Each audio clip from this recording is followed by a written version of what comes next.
On March 12th, a 911 operator received a call from a terrified girl. But when police traced it, they realized something impossible. The call hadn't happened yet.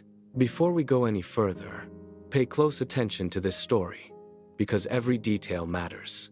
And if you enjoy real, chilling stories like this, make sure you subscribe, because the next one might be even more disturbing. Now continue.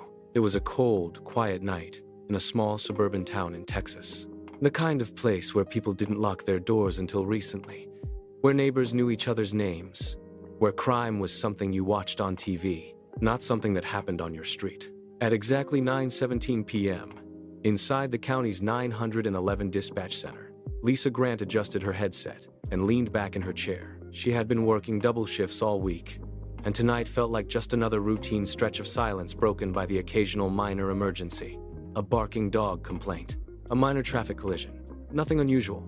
The room hummed softly with the low chatter of other operators and the steady glow of computer screens. Everything felt controlled, predictable, until her screen blinked. Incoming call. Lisa straightened immediately and pressed the answer button. 911. What's your emergency? For a moment, nothing. Then breathing. Heavy, uneven, panicked. Lisa's posture changed instantly. Ma'am, I can hear you. What's going on? A voice finally broke through, fragile and trembling. Please, help me. Lisa's fingers hovered over the keyboard, ready to log every word. What's your location?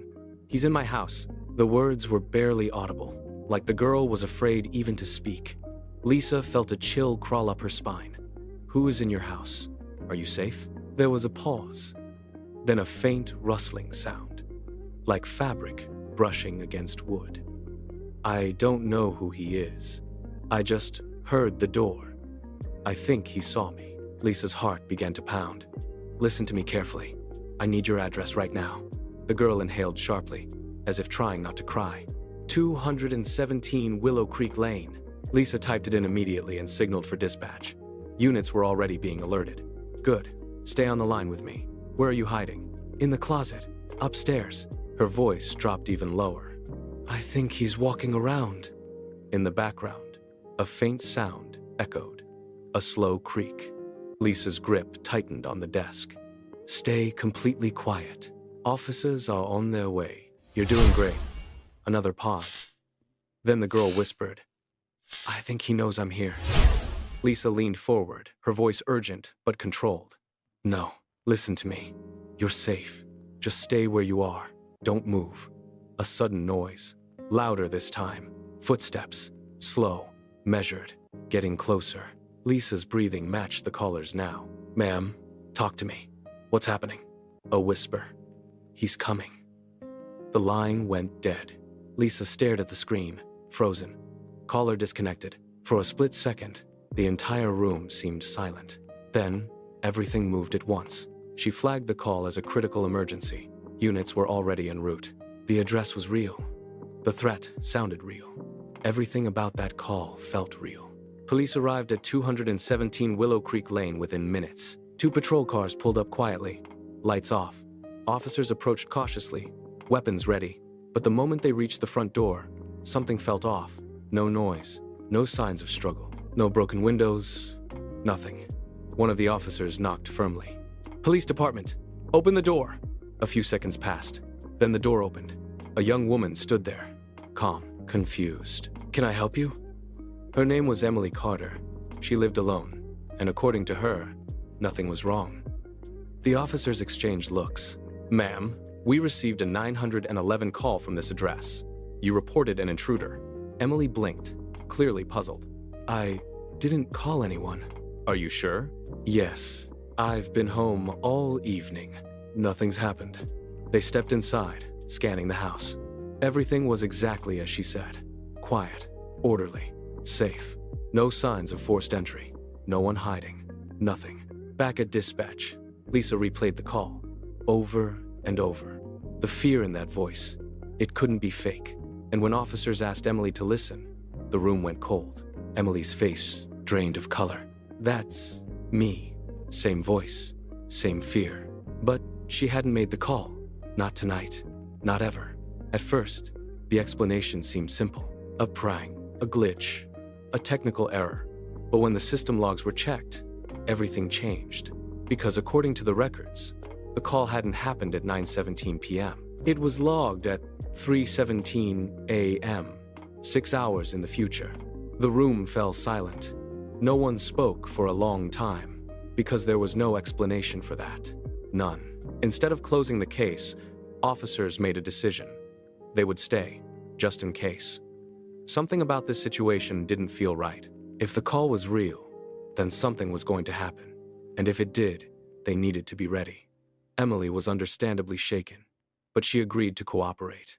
Officers positioned themselves discreetly around the property, watching, waiting. Hours passed. Nothing happened. The house remained quiet. The street remained still. Everything felt normal again. Almost too normal. At exactly 3:17 a.m., the power flickered. Once, twice, then darkness. Inside the house, Emily froze. Her heart began to race, because suddenly, she remembered every word from that call, every detail. And it was happening exactly the same way. From the back of the house, a sound, a slow, deliberate creak. The back door opening. Outside, officers moved instantly, weapons drawn, positions locked. Inside, Emily stepped backwards slowly, toward the hallway, toward the closet upstairs, like something was guiding her, like she had already lived this moment. Footsteps echoed inside the house. Slow, measured, intentional. The intruder moved, like he knew exactly where to go. Emily slipped into the closet, closed the door quietly, covered her mouth, trying not to breathe. "I think he knows I'm here." The words echoed in her mind. The footsteps grew louder, closer, stopping just outside the door. Silence. Then, a creak. The door handle moved. Before it could open, the front door exploded inward. "Police! Don't move!" The intruder turned, startled, tried to run, but it was too late. Officers tackled him to the ground, struggled, cuffed him. Within seconds, it was over. Emily collapsed to the floor, shaking, alive. Because they were already there, because they knew, because of a call that shouldn't have existed. The investigation that followed only made things stranger. The intruder wasn't random. He had been watching Emily for weeks, planning, waiting for the perfect moment. He knew her schedule, her habits, her routine, everything. If the police hadn't been there, that night would have ended very differently. Forensic teams examined everything. Phones, signals, recordings. There was no evidence of hacking, no sign of manipulation. The call was real. It came from Emily's phone, but the timestamp never changed. 6 hours ahead. No one could explain it. Not the police, not the engineers, not even the experts. Some called it a glitch, some called it coincidence. But those who heard the call, those who were there that night, they believed something else. That in a moment of absolute fear, when everything was about to end, Emily somehow reached out. Not across distance, but across time. A warning, a second chance, and it saved her life. If you found this story chilling, make sure you subscribe, because there are more stories like this, and the next one might be even harder to explain.